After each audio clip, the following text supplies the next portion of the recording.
आज से 108 साल पहले जब भिवंडी से कल्याण और थाने से जुड़ने के लिए सड़कें नहीं थी, तब भिवंडी से बाहर कैसे जाना होता था। भिवंडी का वो पानी अब कहाँ है जिस पर भिवंडी की बंदरगाह यानी पोर्ट हुआ करती थी। एक ऐसी बंदरगाह की कहानी जो मुल्क भर ही नहीं बल्कि मुल्क के बाहर भी मशहूर थी और तिजारत यानी बिजनेस के लिए इस्तेमाल की जाती थी, लेकिन अब उससे निशान तक नहीं रहे। सदियां गुजर चुकी हैं और लाखों की आबादी रखने वाला शहर भिवंडी अपनी तारीख से बेखबर है। आज इस शहर की अक्सरियत को भिवंडी की तारीख का कोई इल्म नहीं। कुछ लोगों को तारीख पता भी होगी तो बहुत कम ऐसे जराए हैं जिनकी मदद से तारीख को जाना जा सकता है, और कुछ जराए ऐसे भी हैं जिन्हें सच नहीं माना जाता। 108 साल पहले अगर किसी को भिवंडी आना होता, बहरे अरब यानी अरबिक ओशियन से लगे वसई की तरफ भिवंडी से निकलने वाली खाड़ी इकलौता रास्ता हुआ करती थी। कामवारी नदी और खाड़ी थाने वसई मुंबई से जा मिलती थी, जहां से पानी के जहाज खास तौर पर बादबानी जहाजों के आने का जिक्र मिलता है। ये पानी के जहाज वसई, कल्याण, पनवेल, मुंबई, थाने के अलावा गुजरात, कराची, ईरान और अरब ममालिक तक जाते थे। एक वक्त ऐसा भी था कि भिवंडी से लकड़ियां और लकड़ियों से बने फर्नीचर को यूरोप भेजा जाता था।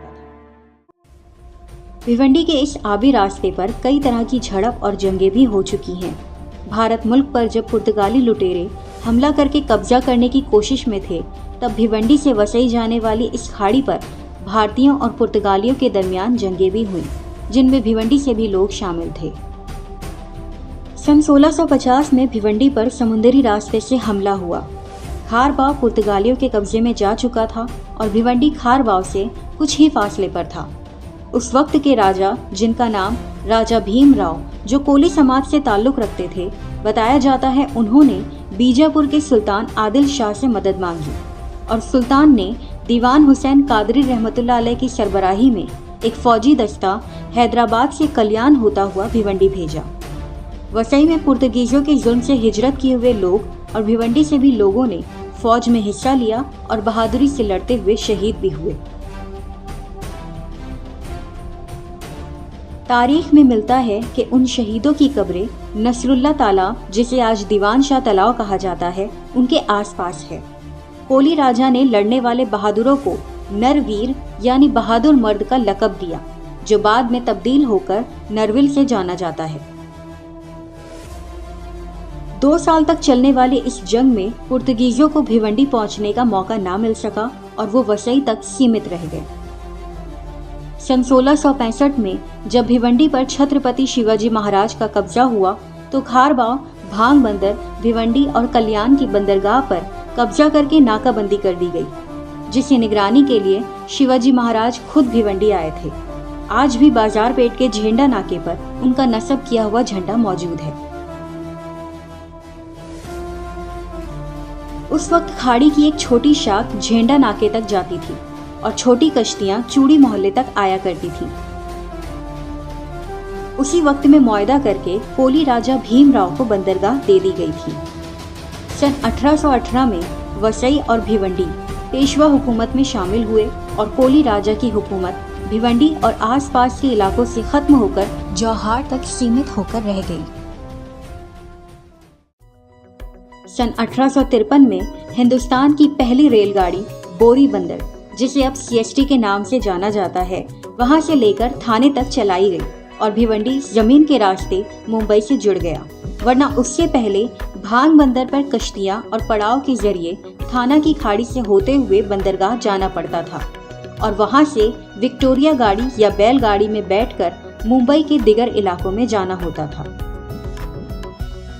जहां आज इंदिरा गार्डन है, वो जगह और उसके अतराफ का इलाका ऐन बंदरगाह समझा जाता था, जिसे भांग बंदर कहते हैं। भांग बंदर थाने जिले की एक मशहूर बंदरगाह थी, जहां आज ईदगाह मौजूद है। वहां से लेकर नारली तालाब तक का रास्ता बंदरगाह कहलाता था। आज भी ये नाम सब जानते हैं, लेकिन ये सब अलग अलग इलाकों में बंट चुके हैं। नारली तालाब से मेमन मस्जिद और इंदिरा गार्डन तक जाने वाले रास्ते को बंदर रोड कहते थे, जहां थाने जिले के अलावा नासिक तक से लकड़ी, चावल, भिवंडी के कारखानों से बना हुआ मलमल और रंगीन साड़ियां दूसरी रियासतों और दूसरे मुल्कों में भेजी जाती थी। कहा जाता है भांग बंदर बाब बंदर का बिगड़ा हुआ नाम है। बाब अरबी में दरवाजे को कहते हैं। किसी दौर में इसे बाबुल हिंद भी कहा जाता था, यानी कि हिंदुस्तान का दरवाजा भी कहा गया था। कहा जाता है कि कदीम भिवंडी में इलाकों के नाम वहाँ के रिहायशियों के पेशे यानी ऑक्यूपेशन के हिसाब से हुआ करते थे। बादबानी जहाज के कैप्टन को नाखुदा और बादबानी कश्ती के मल्लाह को तांडेल कहा जाता था। इंपोर्ट एक्सपोर्ट का कारोबार करने वालों को सौदागर कहा जाता था। जहाज़ों में मजदूरी करने वाले लोग हम्माल कहलाते थे। अब आपके जहन में बंदर मोहल्ला, तंडेल मोहल्ला, सौदागर मोहल्ला, हम्माल बाड़ा के नाम आ ही चुके होंगे। इलाकों के नाम सबूत हैं कि ये किसी समुंदर या बड़ी खाड़ी के पास बसी बस्तियों के नाम हैं।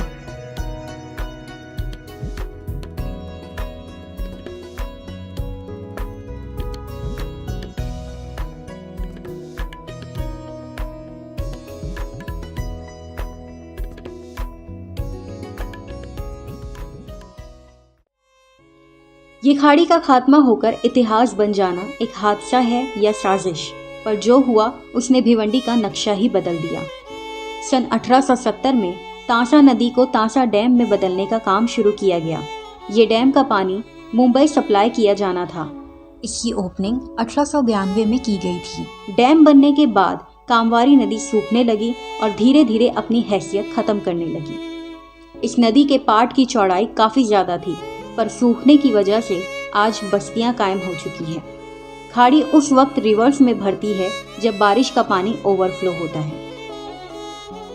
सन 1914 में अंग्रेजों ने भिवंडी को कल्याण से जोड़ने के लिए एक ब्रिज बनाया, जो आज भी मौजूद है, लेकिन उस पर बड़ी गाड़ियां नहीं चल सकती, जिस वजह से अब एक नया शानदार ब्रिज तामीर हो चुका है।